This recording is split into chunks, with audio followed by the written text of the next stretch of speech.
আজকে সয়াবিন দিয়ে চিকেন রান্না করব। এখানে নিয়ে নিয়েছি সয়াবিন বড়ি, ছোট ছোট সাইজের সয়াবিন বড়িগুলো নিয়েছি, এক বাটি মতো নিয়েছি। আর এখানে রেখেছি চিকেনগুলো পুরো ছোট ছোট পিস করা আছে। আর এই রান্না করার জন্য আদা রসুনটা এখানে কেটে ছাড়িয়ে রেখেছি, ছিলে বেটে নেব। আর তার সাথে এখানে রেখেছি পেঁয়াজ কেটে পুরো পাতলা পাতলা করে রেখেছি।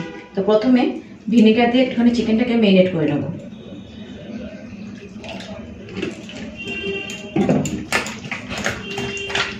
ভালো করে মেখে নিয়েছি। চলুন প্রথমে সয়াবিনগুলোকে ভালো করে সিদ্ধ করে নিই একটুখানি। গ্যাসে কড়াই বসিয়ে দিয়েছি, এরপর দিয়ে দিচ্ছি জল। প্রথমে সয়াবিনগুলোকে সিদ্ধ করতে হবে।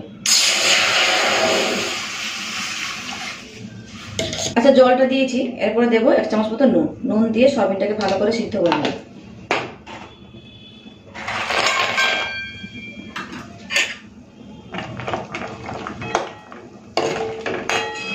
তো 2 থেকে 3 মিনিট মতো সয়াবিনটাকে ফুটিয়ে নিয়েছি, মানে সিদ্ধ করে নিয়েছি ভালো করে। এই যে দেখুন ফুলে গেছে। এখন জল থেকে ছেঁকে এখানে নিয়েছি, মানে প্লেন জল। এই জলের মধ্যে সয়াবিন বড়িগুলোকে দিয়ে দেবো। এবার ভালো করে ধুয়ে নেব।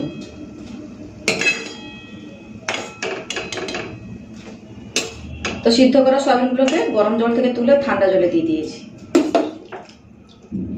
এরপরে একবার ভালো করে ধুয়ে নেব। তো সিদ্ধ করা সয়াবিনগুলো ঠান্ডা হয়ে গেছে। এখন সয়াবিন থেকে চেপে চেপে জলগুলো ফেলে এখানে নিয়েছি ছাঁকনি একটা বড় সাইজের, ওর মধ্যে রেখে দিই।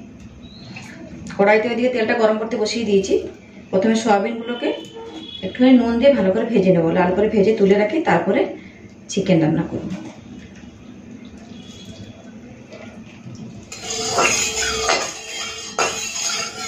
তেলটা গরম হয়ে গেছে, এখন দেব অল্প একটুখানি নুন।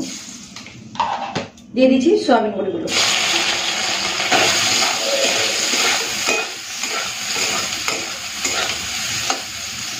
এদিকে মিক্সার জারে আদা রসুন আর একটা টমেটো দিয়ে পেস্ট করে নিচ্ছি।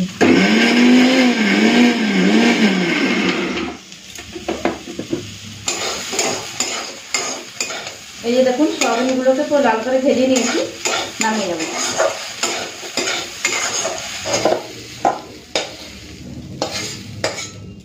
বেশ, সয়াবিনটা ভেজে নিয়েছি, কড়াইটা ভালো করে ধুয়ে নিই, তারপরে রান্না করব। কড়াইতে সরষের তেলটা দিয়ে গরম করে নিয়েছি। প্রথমে দেবো একটা তেজপাতা আর কিছুটা গোটা গরম মশলা নিয়েছি, দিয়ে দেবো। ফোড়নটাকে ভেজে নিয়েছি, এরপরে দিয়ে দেবো পেঁয়াজ কুচি। পেঁয়াজের ওপর একটু নুন ছড়িয়ে দিচ্ছি, নুনটা দিয়ে পেঁয়াজটা ভেজে নেব।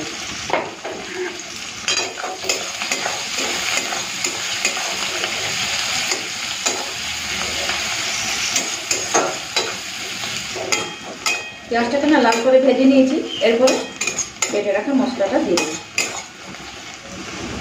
এই যে মশলা বাটার সাথে সাথে দিয়ে দেবো হলুদ গুঁড়ো, লঙ্কার গুঁড়ো দিচ্ছি, এটা ঝাল লঙ্কার গুঁড়োটা দিলাম। দিয়ে দেবো কাশ্মীরি লাল লঙ্কার গুঁড়ো।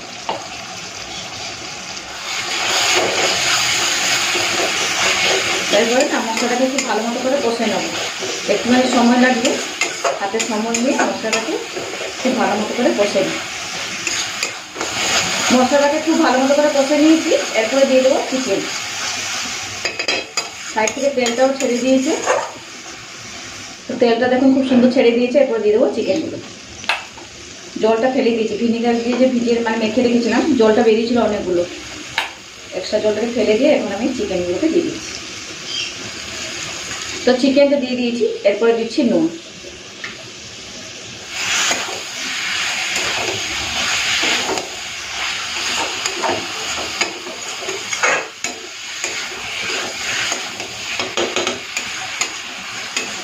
একদম জল দেবো না, ঢাকা দিয়ে দিয়ে চিকেনটাকে ভালো করে কষবো।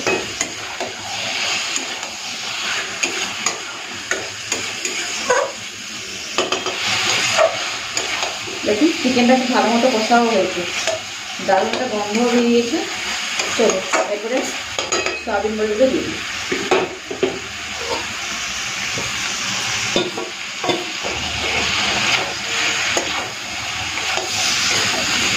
দেখুন চিকেন আর সয়াবিন খুব ভালো মতো করে কষা হয়েছে। এখন দেবো জল।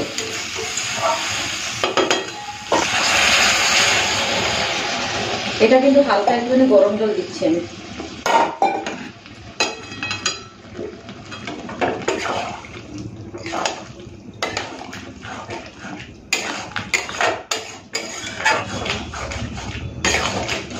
ভালো করে মিশিয়ে নিলাম। এখন একটু নুনটা টেস্ট করবো, নুনটা ঠিকঠাক আছে নাকি দেখে নিতে হবে। অল্প একটু নুন লাগবে, দিয়ে দিচ্ছি।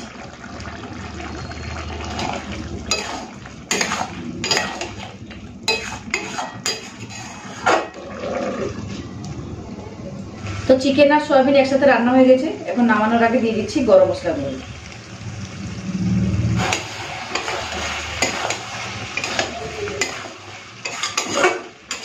ভালো করে মিশিয়ে নিয়েছে, এরপরে নামিয়ে নেব। দেখুন খুব সুন্দর হয়েছে চিকেন দিয়ে সয়াবিন কারি।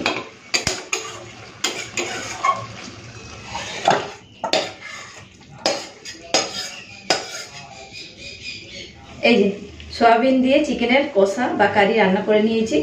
এটা গরম ভাতে কিংবা রুটি লুচি সবার সাথে কিন্তু ভালো লাগবে খেতে।